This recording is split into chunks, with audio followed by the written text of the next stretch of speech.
My question has to deal with love and how we relate to others. And in my young existence so far, I'm just wondering for the future, is there like a recipe for, I've heard you talk about, letting everyone off the hook and not focusing on when you love someone with attachments or with expectations. And does real love, is it unconditional and it doesn't have attachments? And also, I've seen a lot of suffering, like with marriages with people older than me, and is it because it seems so binding and not really real giving the person freedom that they need to be who they are?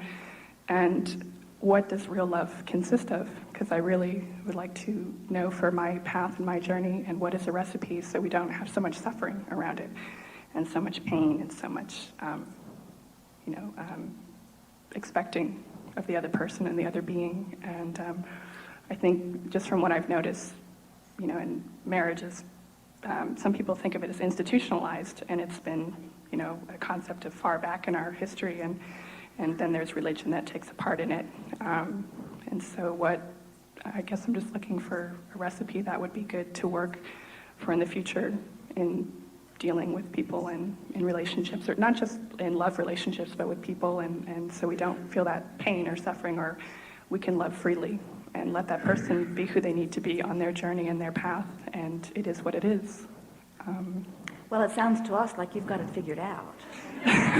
We think the perfect recipe or the perfect marriage or relationship vows must certainly be, I like you pretty good, let's see how it goes. Because you've touched on several things here. There were several things that sort of lit up around the room as you were speaking here. And the most significant thing that we want to address here is that love, the feeling of love, when you are in a moment where you are loving, offering love, you are in perfect vibrational alignment with that which is your source. And anything less than that is less than that. So when you talk about loving someone so much it's painful, our friend before is talking about a dream that he is so in love with. And when he holds the vision of this dream in its pureness, it makes his heart soar. But when he thinks of the absence of it, it's a painful thing. So we want to say to you that the word love, the emotion of love, is an indicator about alignment. And you can apply it, as you said, to so many different things. It can be applied to your relationship with your significant other. It can be applied to almost any subject. As I'm focused upon this subject or this person, we're ringing a little loud. As I focus upon this person or this subject, no matter what the subject is my approach to it allowing my full connection with my source energy, or is my approach to it somehow not? Now, you said something else that is very important. We're going to tie this all together, and then we'll take off from where you are. And that is that the emotional scale that we've been talking about all morning is, on the end of it, that feels like love, is also your personal, in the moment, perception of freedom and empowerment. And we use the word perception carefully, because everyone is free. You're so free you can choose bondage. No one else can vibrate for you. But how you perceive yourself to be, the amount of power that you perceive in the moment, has to do with how much power you're connected to. And that degree of love that you are feeling is absolutely tied with that feeling of alignment with who you really are. And of course, on the other end of that, that disempowerment is there.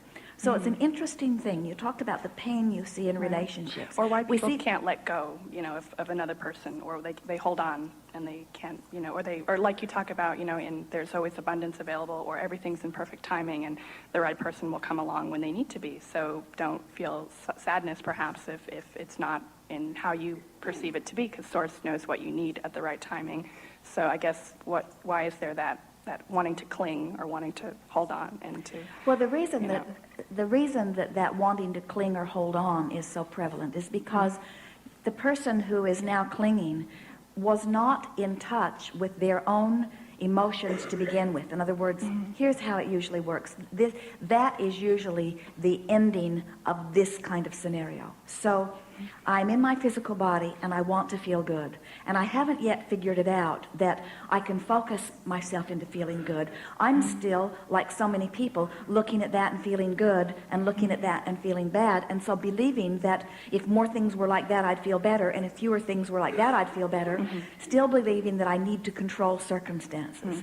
So I come together with someone, and in most relationships, especially in the beginning, because you don't know so much about me and I don't know so much about you, and we're both hoping for what we each want. So both of us are more in a place of alignment in the beginning of a relationship because we're looking positively, expectantly at one another. And in doing so, we're finding the best in each other. And in looking for the best in each other, we are, without maybe even knowing it, aligning with Source, who always looks for the best in each other. We're aligning with that broader non-physical part of ourselves. And so we say, oh, this feels so good. When you look at me and my physical body and you love me, you're in alignment with Source in order to love. And when you shower your love all over me, it feels so good, I say to you, in my physical form. So then, as that feels good, then what happens, however, is that you have to continue to hold yourself in a place of connection and positive expectation in order to flood that well-being all over me. And if you don't, then I feel like a puppet that somebody has let go of the strings. And then I begin saying things to you, such as, you don't love me like you used to, or you don't make me feel the way you used to, when it was never your job to make me feel this way to begin with. All you were was a catalyst that caused me to connect with who I really am and how I really feel. So the clinging or hanging on that you're talking about is where I now remember that you did make me feel good, and I'm hanging on to that dream, and I'm hanging on to that vision, and the closest thing that I associate to feeling the way I always wanted to feel was that brief time when I felt that way with you, so I'm holding on to you. And what we want to say, we want you to get so consciously aware that the way you feel is about what you're focused upon, and that the way you feel is about your amount of alignment with who you are or misalignment, allowing of who you are or resisting of who you really are.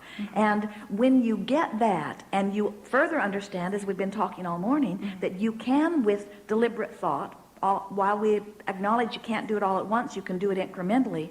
As you acknowledge that you can close that gap between where you are and where you want to be, or who you are and who you really are, then you're not holding other people in that impossible position of having to perform in a way so that you can feel better. When you say to someone, I need you to be different so that I can feel better, you have no power. That's the pain of relationships. It's expecting the impossible. It's giving someone else the power to do something that nobody else can do. Nobody can hold you as their object of attention completely enough to assure that you will always be in alignment. And if they did, you'd be screaming and running and trying to get away from them because you would feel like you were suffocating, you see. So a relationship becomes magnificent when you let your primary relationship that you are seeking be with you. When you say, nothing is more important than that I feel good. And then on a myriad of subjects, you practice bringing yourself up the vibrational scale so that you show yourself that under all conditions that you have the power to focus and feel good. We had a visiting with a woman one day who said, Abraham, my son is between relationships and desperately wanting one. Can you give me some words so that I can help him find one? And will he find her soon? And we said, hopefully not. And she was shocked. Why in the world would you not want him to find someone? Because it seemed that that was what he was so heartbroken about. And we said, if he finds a relationship now, she will be just like he is. Law of attraction will bring to him a vibrational match. And she won't have any money either. She won't have any self-esteem either. She won't like herself either. And they'll just bang around together, and then they'll split up. And she said, well, that's exactly what's been happening. And we said, it's so much better if you can come into vibrational alignment with who you are, and then let law of attraction bring you someone else who has also come into vibrational alignment. And that kind of a relationship works because you're not asking the other one to do your work. Right. You're doing your work, You're and then responsible for your you're work. just having the benefit of joyously dancing together. It's possible. You don't ever have to leave your relationship behind. Your relationship, just like everything else in your life, is continuing to evolve. And right here in the middle of this relationship that may feel so awful that you want to run kicking and screaming from it, you're launching rockets of desire. You're amending your desires relative to that relationship. And Source is becoming all of that. And if the Source part of you is becoming all of that. And if you could find, through reaching for thoughts that feel better, in other words, finding thoughts that give you relief, if you could come into vibrational alignment with that, you could live inside of an eternally evolving relationship that would continue to be as fresh and new as you are. It's very insightful. And I'm just wondering the idea of, or people talk about like a soulmate, or what is the idea of that, or, like even in marriage. Well, here's an interesting thing about soulmate. What a soulmate is, they call them different things, soulmate or twin flames.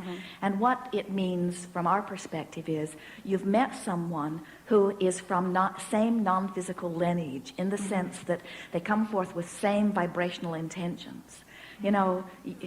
As you come forth, you come in forth in clusters, and those with whom you are interacting in the non-physical realm often join you as you come forth physically. But people make such a thing about this, because when if you really want to know it, everyone who is walking the planet today is your soulmate in one way or another. And in other words, when Esther and Jerry met, they both felt an energy around that. In other words, and people often describe it as a sensation of coming home. When you meet someone that is of the same non-physical essence that you are, if you are vibrationally up to speed with your Source at that time, and the other is vibrationally up to speed with Source at that time, then there is a powerful connection. But the connection that you're feeling is about your connection with who you really are. And when you are in alignment with who you really are, the universe yields to you only soulmates on a myriad of subjects. So it's a mirror then. When you meet someone who